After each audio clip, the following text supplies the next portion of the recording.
Veni vidi vici. I came, I saw, I won. And in this episode of Erudite Magic, we're going to decide who the winners are of the 2023 Magic Book of the Year. If you've been watching this channel for any length of time, you know what it takes to make a great Magic book. But as we go through the candidates and ultimately the Book of the Year winners in these categories, we're going to talk about what makes them great. And yes, I said categories. We had so many great reprints, I think it's only fair if we declare a reprinted book of the year. And between all of the new books that were printed this year for the first time, we'll break those down into two subcategories, those that are more theory-based and don't teach as many tricks, and then the traditional teach you a trick magic book that we all know and love, the ultimate Erudite Magic Book of the Year. A few background points about this. You may have books on your list that are not on mine or aren't even one of my candidates. And if that's the case, great. I'd love to hear your opinions down in the comments below. For a book to be nominated and ultimately to win in my book of the year, I have to have read it, which will rule out a few. What discussion of magic books would be complete without mentioning the sponsor of this week's video, Don's Magic and Books? I appreciate all the love everyone showed Don last week when we had our year in review. Don is as great a sponsor as I could ask for to help put magic books in your hands so that you can study them and perform gems from their pages for your friends, family, coworkers, and appreciative audiences everywhere. If you don't already know about Don's fast and free shipping in the United States, then head over to his website via the link down in the description below and start looking at all of the fantastic books that he has to offer. Of course, he has a lot of this year's candidates as well as some books that might have won had I had this channel 20 or 30 years ago, because he carries books that are out of print and harder to find. In fact, you can often find them listed on eBay for an arm and a leg. But with Don, you never have to worry about getting ripped off. You know you're going to get a good deal, and you're going to love having a new book for your library. So don't hesitate, start shopping with Don this week. And hey, you may even want to stock up on some of the candidates for this year's Book of the Year. Under the subcategory of 2023 books published for the first time without tricks, we had quite a few offerings, which kind of surprised me at how well some of these books did. Vanishing Ink, my employer, published The Psychology of Magic, which explored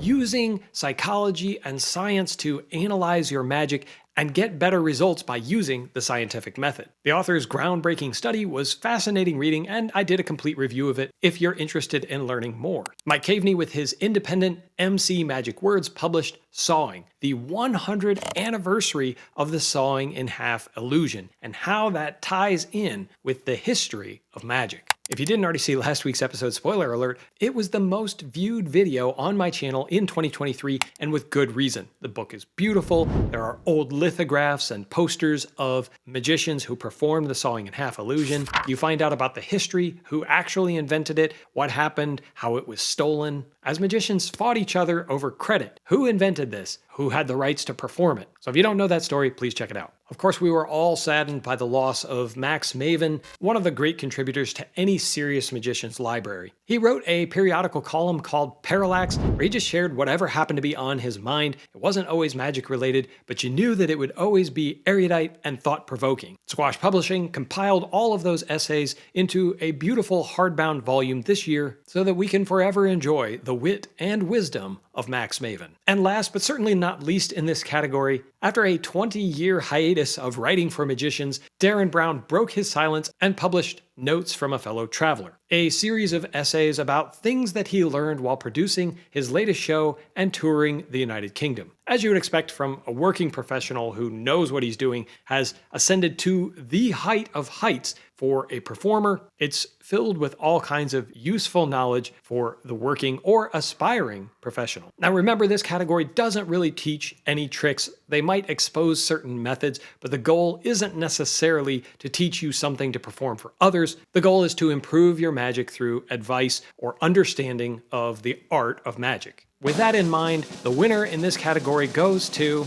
Notes from a Fellow Traveler. This is going to be one of those books that I'm going to revisit time and time again because it has so much great advice. Even if you're not a mentalist, there's still wisdom in these pages. The book isn't cheap, and it certainly had its fair share of mishaps with distribution on the launch. But if you can get past some of those issues, the content itself, I think, is fantastic. On to the next category. 2023 was almost the year of the reprint. We saw that Richard Kaufman republished a number of his works. I'm talking about books like Williamson's Wonders by David Williamson, Coin Magic, David Roth's Expert Coin Magic, J.K. Hartman, and Totally Out of Control, just to name a few. However, he wasn't the only game in town to reprint books. Squash Publishing also re-released Unreal by Bruce Bernstein, which I did a review of after years of owning it and performing from it. And several years after acquiring the Hermetic Press series of books, Penguin Magic finally republished some of these with the Barry Richardson trilogy, as well as Carnicopia. I feel like the one thing we learned is that if you are investing in magic books because you think they won't be reprinted again, that's not a good bet. So be careful when you're buying that you're always paying a fair price for those used books. And if you haven't already, check out Don's. It's difficult to say when a publisher will reprint a book. I don't see this slowing down anytime soon. I think as people want these older magic books, have the disposable income to purchase them, magic publishers will hopefully continue to resurrect older books from the dead and get them out there for our consumption and performance. Frankly, I think that this was the hardest category for me to decide which was the winner, just because there are so many great books that got reprinted in 2023. But ultimately, I landed on Theater of the Mind by Barry Richardson. The original of his trilogy is just chock full of so much great magic, and mentalism that it's hard to go wrong, and you're sure to find something that you will enjoy, whether it's a close-up piece or a stand-up parlor piece. Finally, in the last category, the one that most of us know and love so much, the traditional magic book. New titles for 2023 and candidates for the Erudite Magic Book of the Year Award are as follows. Vanishing Ink, again to be clear, my employer, went on an absolute tear this year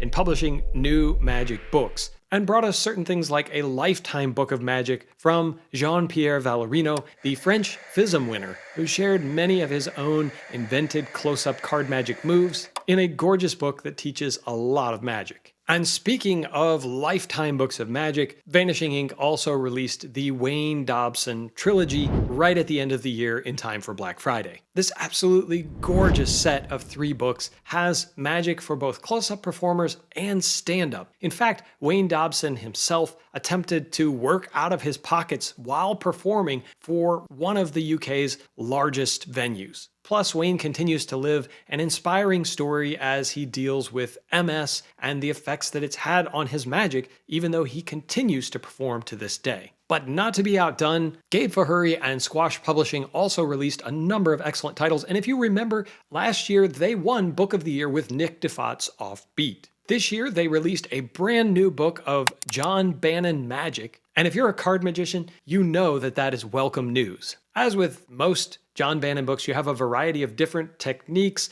and plots, all packaged within a relatively easy-to-do framework. A winning combination for so many of us. And they also released a lifetime book of their own with Charlie Fry's Slightly Absurd. If you don't know Charlie, definitely check out the review that I did of that book, because he's a professional's professional. He's been doing this for a long time in so many different contexts and settings, and he's so creative with the kind of magic that he likes to share and perform. Without any further ado, the winner of the 2023 Erudite Magic Book of the Year Award goes to Wayne Dobson's Legacy. It's so hard to compete with 3 books of magic that are just so gorgeous with that purple and gold motif, and the magic is excellent. You're getting gags and laughs, things that pair really well with beautiful magic. There's a lot coming in 2024. I know there are some fantastic books, and I appreciate you watching, commenting, liking, and trusting me to help you make decisions about magic books. Regardless of mine or your choice for Book of the Year, I think we can all agree that 2023 was one for the books. Cheers to 2024.